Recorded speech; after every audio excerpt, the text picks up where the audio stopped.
what I'm going to submit to you is that there's only two mainstream political parties in this country, and there only ever have been two. One of them has two factions. It's a red faction and a blue faction. Right? And if you go right back to the beginning of Confederation, the blue faction was the first one to leave this country under John A. Macdonald. And he didn't finish his term because, and get this, it should be a surprise to no one when it comes to Conservatives, he had to resign early because of an implication of shady dealing, shall we say, with an American rail company. So he got tossed out, and who comes in after? The red faction of that same party, I'll suggest to you. And he stuck around for a term, couldn't quite get the economy turned around to repair the damage that the Conservative before him did. So what happened after that? He was tossed out, and the third Prime Minister came back in under a new banner. But first, who was it? It was the first guy again.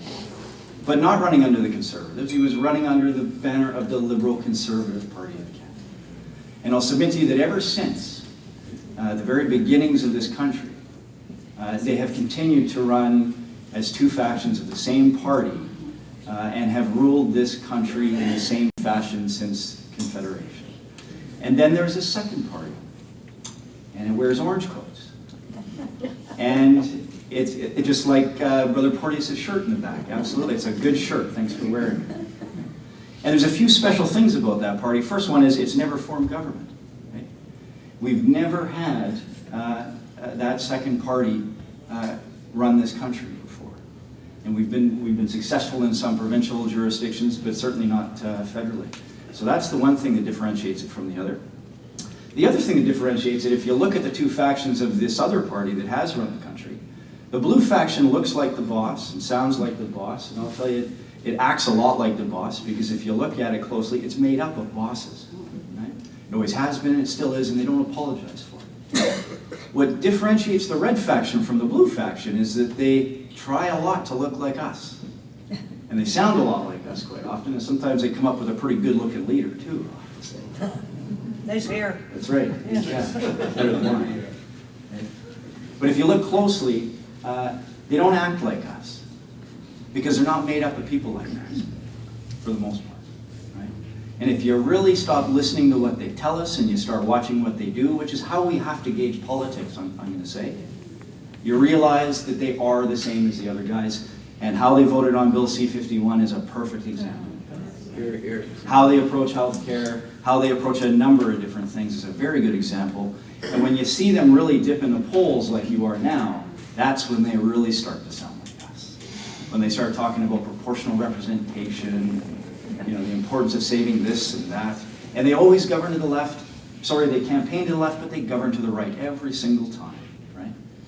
So this leads me to the third thing that differentiates the Orange Party from that other one with two factions. And it is, if you look very closely at it, it looks a lot like us. And it sounds a lot like us. And if you watch closely, it acts a lot like us because it's made up of people like us. It's made up of working folks. It's made up of people like Jenny, right? It's made up of people like Melanie Marr. It's made up of folks that come from work sites like the ones that you've worked at. And it's made up of people who are slugging it out in the small business environment, who in many respects have far more in common with us than they do with the big fish in this economy. And that's why I submit to you that when we hear this tired old argument that we've heard year after year after year, election after election, that we've got to stop these blue guys at all costs. I mean, stop Harper, that's all I ever hear these days. And I hear that call so loud, it's drowning out the calls from good folks who want to build something, actually, right? Because we hear this argument that in order to stop these guys, don't vote for your own folks, vote for the other part of our party with the red coats on, right? And they started talking about that in various ways over the years, but they really started talking about it when Paul Martin was last Prime Minister and got defeated because of, in my opinion, that flawed strategy.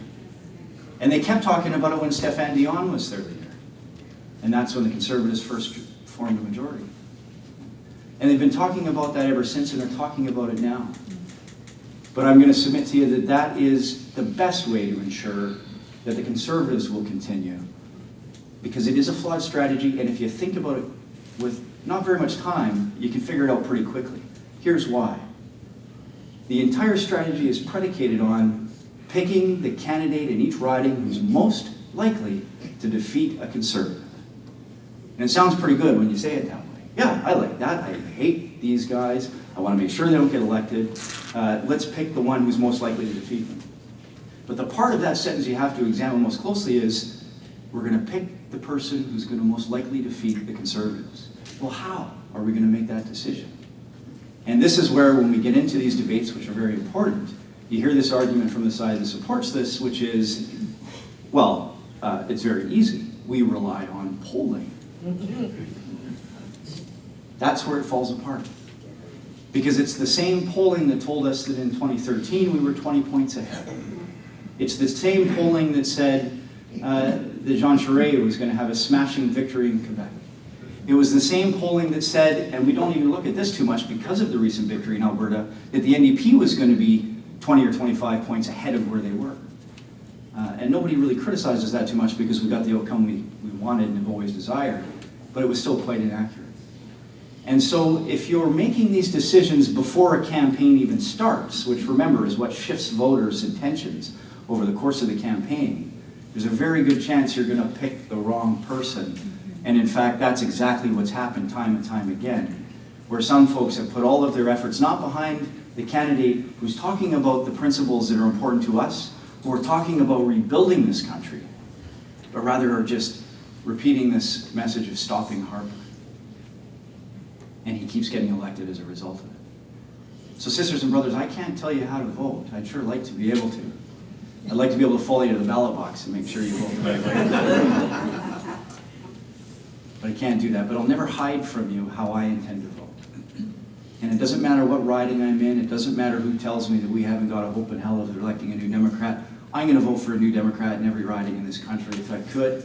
And I highly recommend that you do the same and that you tell everybody you know that if we're ever going to have the first working class government in the history of this nation, that's what we have to do.